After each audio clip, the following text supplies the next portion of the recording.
Ah, enfin, on a réussi à faire les bons réglages de la caméra. Putain, il était temps, hein. Parce qu'entre le scintillement sur les murs et les commentaires du genre « Ouais, t'as l'air fatigué, machin ». Non, je suis pas fatigué, je suis en pleine forme et en pleine possession de tous mes moyens. Alors du coup, parce qu'en fait, on a réglé avec le...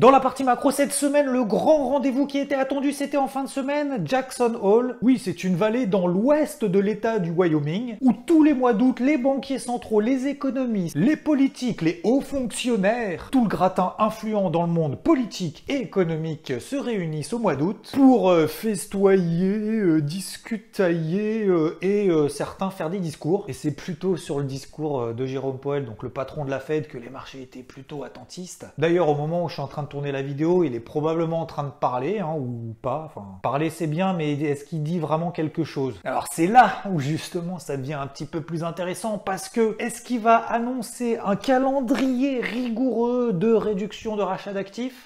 Ça non, le marché n'y croit pas, hein. D'ailleurs, c'est la raison pour laquelle ils étaient déjà remontés sur leur plus haut historique à Wall Street avant même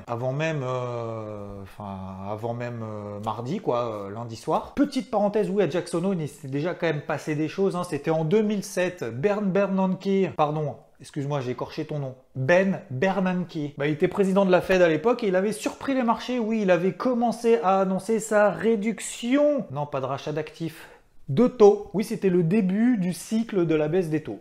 C'était plutôt une bonne nouvelle pour les marchés, disons. Alors pourquoi en plus, tout au long de la semaine, les marchés croyaient encore moins à une annonce majeure de Jérôme Powell vendredi? Eh bien parce que les chiffres de la semaine étaient plutôt moyens, voire sous les attentes plutôt d'ailleurs. Déjà, les PMI aux États-Unis étaient moins bons que prévu. Oui, on va passer ceux de la zone euro, hein, c'était mi-figue, mi-raisin. Certains manufacturiers étaient moins bons, d'autres c'était les services qui étaient moins bons. Enfin bon, voilà, hein, pas de tendance majeure. Ensuite, la seconde estimation du PIB aux États-Unis était inférieur aux attentes, 6,6%. Même chose pour les demandes hebdomadaires aux allocations chômage aux États-Unis, sous les attentes. Et d'ailleurs, la semaine prochaine, il y aura beaucoup plus de grosses statistiques majeures avec la réunion de l'OPEP, qui aura donc un gros impact sur le pétrole, et les chiffres mensuels de l'emploi aux États-Unis, le taux de chômage, le NFP, l'ADP.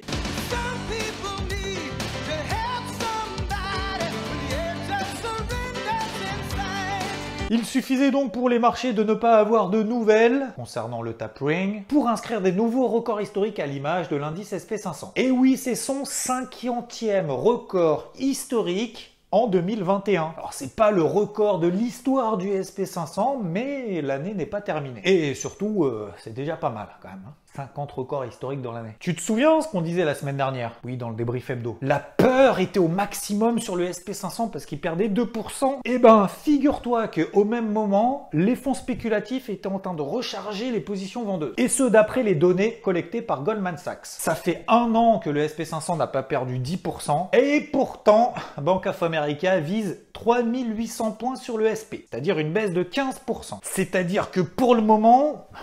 c'est quand même une big anticipation, hein, parce que les signaux de retournement, il n'y en a pas des masses. Oui, souviens-toi, les MM50 Daily, tout ça. Oui, mais ça, on l'a déjà vu, tu le sais. On en parlait la semaine dernière avec les revenus de Robinhood, Robin des Bois. Robin des Bois se gave, et ceux liés à l'augmentation des transactions sur les crypto-monnaies. Eh ben, du coup, c'est pas le seul à se gaver et à augmenter ses revenus grâce aux cryptos. Eh oui! De qui est-ce qu'on parle? On parle de Lucas et Eric. Lucas et Eric investissent tous les deux dans les actions. Est-ce que je peux se dire que cette pub nous a bien cassé les couilles? Je suis pas payé pour en parler, mais que j'en parle quand même. Oui, on parlait d'eToro. Et ben maintenant, les 3/4 de ces commissions sont des transactions liées aux cryptos. 2259%! C'est la hausse des revenus liés aux transactions sur les cryptos par rapport à l'année dernière. À la même période, c'est-à-dire au deuxième trimestre. Ah oui, hein, les cryptos, a priori...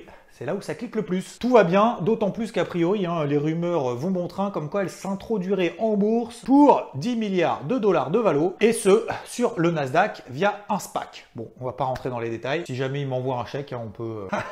Bref, en parlant de To The Moon, même si c'était pas le cas, On va faire comme si. Ah, Valneva, elle serait pas en train de faire des nouveaux records historiques? Autorisation de la mise sur le marché demandée au Royaume-Uni de son vaccin contre le Covid appelé VLA 2001. VLA 2001. Nous sommes dans la phase 3 et les premiers résultats sont attendus au début du 4e trimestre de cette année, c'est-à-dire bientôt. Le gouvernement britannique est prêt à acheter 190 millions de doses selon les termes du contrat qu'elle a signé avec Valneva, c'était septembre 2020. Saluons également Bouygues qui continue à progresser, soutenu par des résultats semestriels de bonne facture. Oui, je sais, c'est comme ça qu'on dit dans le milieu. Elle a relevé ses objectifs 2021, résultat net plus de 400 millions d'euros, alors que l'année dernière, à la même époque, c'était une perte de 244 millions d'euros au premier semestre. Donc autant dire que ça fait plutôt du bien. Surtout, elle en profite pour améliorer son endettement, le diminuer à un niveau historiquement bas, 2,8 milliards d'euros, c'est 1,1 milliard d'euros de moins que l'année dernière, avec une trésorerie nette quasiment à 12 milliards d'euros. Bref, Bouygues, c'est cool. L'action en profite. Et c'est pas plus mal qu'elle en profite, hein? Ouais. Non, mais parce que je vous vois là, les trois là. Vous êtes même 4, parce qu'il y en a un qui se cache un petit peu derrière, le petit là. Ouais, les 3 boulets là. Je parle de vous. MC. Bon, LVMH. Oui, non, je t'appelle MC, parce que je te rappelle que ton code mnémonique, c'est MC. Et MC, je trouve que ça fait plus classe que MC. Hermès, je parle de toi aussi. Et l'autre là-bas aussi au fond là. Oui, parce que je le vaux bien. Ouais. On parle de vous. On parle de vous là à la télé. Alors, on a fait les malins là pendant des années. To the Moon, PER de 2500, le luxe, de toute façon, les riches seront toujours riches. Alors, en Chine là, réduction de la croissance, tous les signes ostentatoires de luxe là, les sacs dans la rue, les sacs Kelly déjà, on oublie. Alors les casquettes LVMH, alors là, on oublie aussi. Et vu qu'il y en a une sur deux que tu vends en Asie, on fait plus les malins là, les loulous. Oui, bon, non, ça va. Oui, je sais que vous avez essayé de vous reprendre cette semaine, mais c'est pas suffisant, hein. Va falloir muscler votre jeu là, un peu là. Et faites gaffe, parce que les supports ils sont pas loin, si jamais ça pète. Pour les 3 là, et d'ailleurs la 4e aussi là, Kering. Et toute la team compte sur vous là, hein, la team CAC. Parce qu'ils sont 37 derrière. Bah oui, prenez exemple là par exemple, Alphabet, Microsoft, To the Moon là les gars. Bah c'est bien, bravo. Amazon là.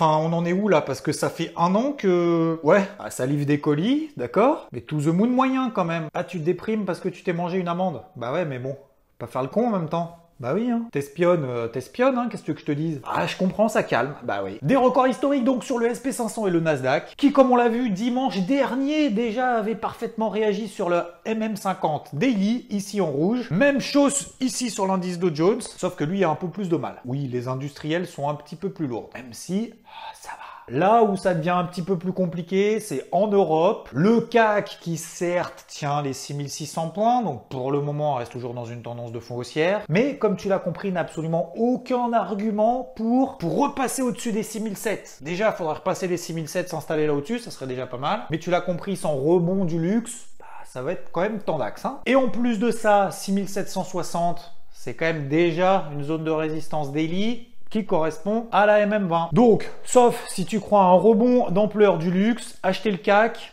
c'est peut-être pas la priorité. Sur le DAX en début de semaine sur IVT, on a identifié un range dans lequel on devait travailler. J'en ai profité sur la borne haute d'essayer de vendre. Je dis bien oui, essayer, ça a fonctionné la première fois dès le lundi matin, juste après l'ouverture du cash. C'était très rapide, il a perdu 100 points, il les a récupérés quelques heures après. Et la seconde fois, je l'ai vendu avec un timing moins intéressant. Du coup, je me suis pris un stop loss perdant de 50 points, un petit peu plus. Bref, quand t'as pas le bon timing, quand t'interviens un petit peu en dessous ou au-dessus de ta zone, en laissant traîner un ordre à seuil de déclenchement entre midi et 2 et qui a très peu de volatilité, bah, si t'as pas le timing presque parfait, c'est très compliqué. Pour réduire un petit peu plus ces unités de temps pour pouvoir agir, c'est pas simple et j'ai pas fait grand chose de plus parce que toute la semaine, notamment en Europe, c'était vraiment dans des ranges. Et d'ailleurs, même sur les indices américains, dès le lundi soir, toute la semaine, tout petit range. Le SP500, il a évolué quasiment pendant 3 jours dans 5 points de range. Un truc de ouf. L'indice Nikkei, lui, a tenu les 27 000 points. J'attends toujours un signal baissier pour pouvoir me positionner dans le sens de la tendance baissière daily, en espérant que ce soit beaucoup plus volatile la semaine prochaine avec les chiffres du NFP. L'euro-dollar, lui, commence à bien réagir sur cette énorme zone mensuelle des 1,16-1,17. Ce sont les plus bas de l'année 2021, mais également du second semestre de l'année 2020. Zone d'achat, oui, mais les relais haussiers, pour le moment, sont très poussifs. Le silver, lui, reste en tendance baissière sous sa MM20 daily, tandis que l'or tente des impulsions haussières au-dessus des 1800 $.